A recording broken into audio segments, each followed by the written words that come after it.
Indo British advanced pain clinic నొప్పి మాయం surgery దూరం ఫర్ అపాయింట్మెంట్స్ 9155515563.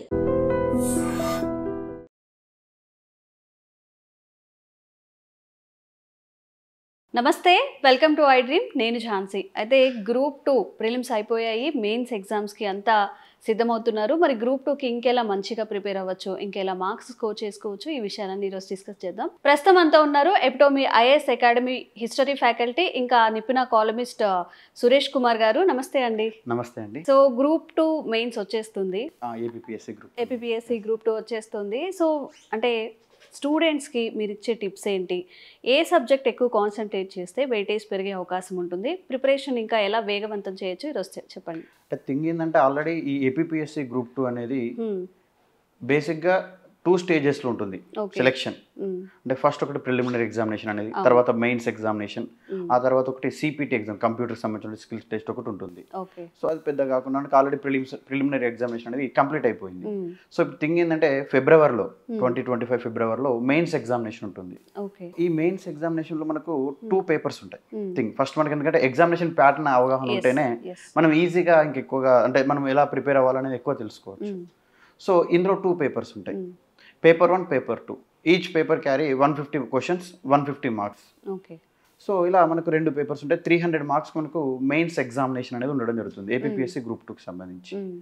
సో ఇక్కడ థింగ్ ఏంటంటే అంటే అదర్ పబ్లిక్ సర్వీస్ కమిషన్స్ తోటి కంపేర్ చేసుకున్నా, అదర్ ఎగ్జామినేషన్ కంపేర్ చేసుకున్నా, ఏపీపీఎస్సీ గ్రూప్ 2లో ప్రిలిమ్స్లో డిఫరెంట్ సబ్జెక్ట్స్ ఉంటాయి, మెయిన్స్లో డిఫరెంట్ సబ్జెక్ట్స్ ఉంటాయి. అంటే బేసిక్ ఇప్పుడు మీరు other public service commissions means like Telangana public service commission focus చేసుకున్నట్టయితే ప్రిలిమ్స్లో ఉన్న సబ్జెక్ట్స్ అన్ని చదవాలి, మళ్ళీ మెయిన్స్కి మళ్ళీ సబ్జెక్ట్స్ చదవాల్సి వస్తుంది. అంటే పోలీస్ రిక్రూట్మెంట్ కానీ ఏమైనా చూసుకుంటే అంటే కొంచెం అడిషనల్ సబ్జెక్ట్స్ ఏమో ఉంటాయి, 2 టాపిక్స్ వేరియేషన్ ఉంటుంది తప్ప అంటే ప్రిలిమ్స్కి అన్ని సబ్జెక్ట్ చదవాల్సి ఉంటుంది, మళ్ళీ మెయిన్స్కి అన్ని సబ్జెక్ట్. కానీ ఏపీపీఎస్సీలో అలా ఇవ్వలేదు, ఈసారి ట్రెండ్ చేంజ్ చేశారు. సో ఎట్లా అంటే ప్రిలిమ్స్లో కవర్ అయిన సబ్జెక్ట్స్ మళ్ళీ మనకు మెయిన్స్లో రావు. అంటే కొద్ది గొప్ప ఇక్కడ 1-2 క్వశ్చన్స్ దాని రిలేటెడ్గా ఇప్పుడు హిస్టరీ క్వశ్చన్స్ ఉంటాయి. ఇక్కడ రీజనల్ హిస్టరీ అడుగుతుంది మెయిన్స్ ఎగ్జామినేషన్లో. సో ఇప్పుడు మనకి ఈ మెయిన్స్ ఎగ్జామినేషన్లో పేపర్ 1, పేపర్ 2 ఉంటుంది. ఈ పేపర్ 1లో కూడా 2 సబ్జెక్ట్స్ మళ్ళీ మనకి ఇందులో. ఒకటి మనకు రీజనల్ హిస్టరీ కల్చర్ అదొక పార్ట్ ఉంటుంది. ఇంకొకటి వచ్చేసరికి మనకి దీనికి ఇండియన్ కాన్స్టిట్యూషన్ అంటే పాలిటీ సబ్జెక్ట్ ఒకటి ఉంటుంది.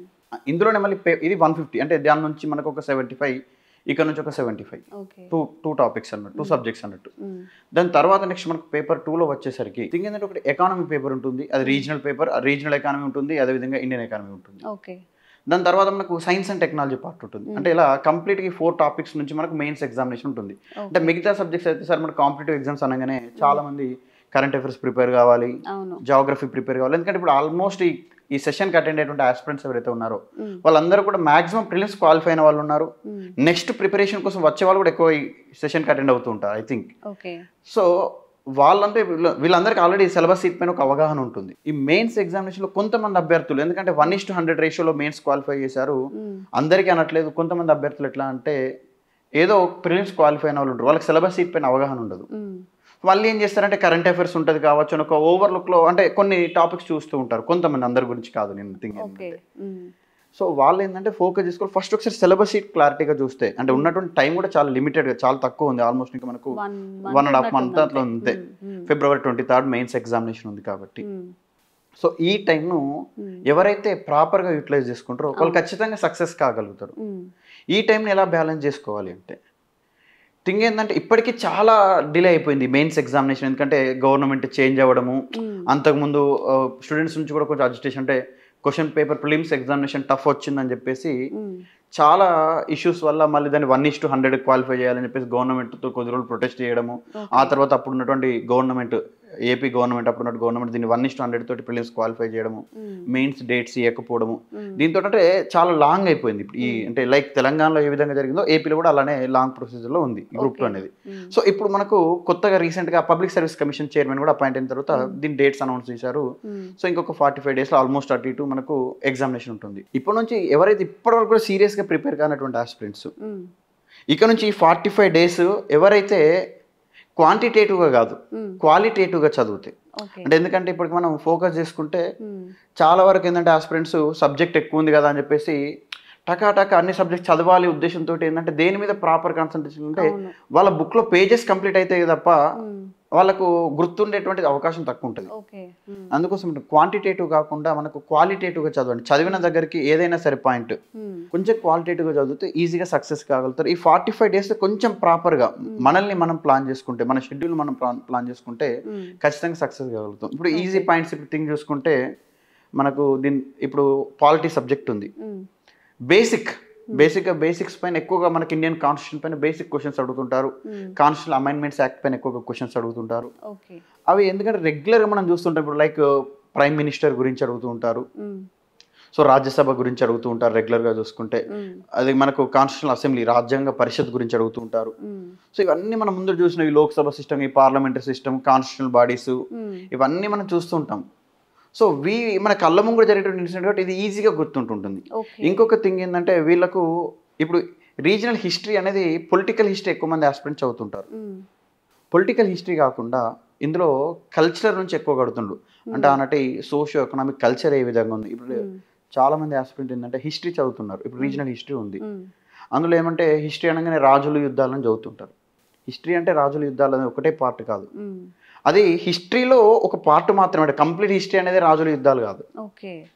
సో థింగ్ ఏంటంటే వీళ్ళు ఆనాటి యొక్క సామాజిక ఆర్థిక మతపరమైనటువంటి పరిస్థితులు ఏ విధంగా ఉన్నాయి, వాళ్ళ ట్రేడ్ ఎవరితో చేసిర్రు, సో వీటిపైన అంటే రీసెంట్గా వస్తున్నటువంటి క్వశ్చన్స్ అన్ని మనం చూస్తుంటే పొలిటికల్ హిస్టరీ కన్నా ఎక్కువ ఆనాటి కల్చర్ పైన, సొసైటీ పైన, అక్కడ ఉన్నటువంటి మతం పరిస్థితుల పైన, వాళ్ళ ట్రేడ్ పైన, వాటిపైన ఎక్కువగా క్వశ్చన్స్ అడుగుతున్నారు. వాటి మీద ఇంకెక్కువ ఫోకస్ చేసుకుంటే ఇప్పుడు షార్ట్ టైం కాబట్టి పొలిటికల్ హిస్టరీ ఎక్కువగా గుర్తుకుండదు కాబట్టి దాన్ని మనం బ్యాలెన్స్ చేసుకుంటే సక్సెస్ కాగలుగుతారు. ఇంకోటి సైన్స్ అండ్ టెక్నాలజీలో లేటెస్ట్ అప్డేట్స్ కానీ, ఎకానమీలో సర్వేస్ కానీ అవన్నీ ఎక్కువగా ఫోకస్ చేసుకుంటే ఈజీగా మనకి ఇందులో సక్సెస్ కాగలుగుతారు. ఈ 45 days జాగ్రత్తగా ప్లాన్ చేసుకోవచ్చు. అప్పుడు వాళ్ళు ఖచ్చితంగా సక్సెస్ కావడానికి ఛాన్సెస్ ఎక్కువ ఉంటాయి. మీరు వెయిటేజ్ అని కూడా మాట్లాడారు. అంటే పర్టికులర్గా ఒక సబ్జెక్ట్కి వెయిటేజ్ ఎక్కువ ఉండడం, లేకపోతే ప్రిలిమ్స్ నుంచి మనకి ఏదైనా వెయిటేజ్ యాడ్ అయ్యి అట్లా ఏమైనా ఉందా? అట్లా ఉండదండి. ఇక్కడ థింగ్ ఏంటంటే ప్రిలిమినరీ అనేది జస్ట్ స్క్రీనింగ్ టెస్ట్. అంటే మనం ప్రిలిమినరీ ఎగ్జామినేషన్లో క్వాలిఫై అయ్యామా సరిపోతుంది. మనం నిర్మోహమాటంగా మనం మెయిన్స్ ఎగ్జామినేషన్ కు ప్రిపేర్ కావచ్చు. థింగ్ ఏంటంటే ఇప్పుడు ప్రిలిమ్స్ లో వచ్చినటువంటి మార్క్స్ మళ్ళీ మనకు ఫైనల్ సెలక్షన్ కు తీసుకోరు.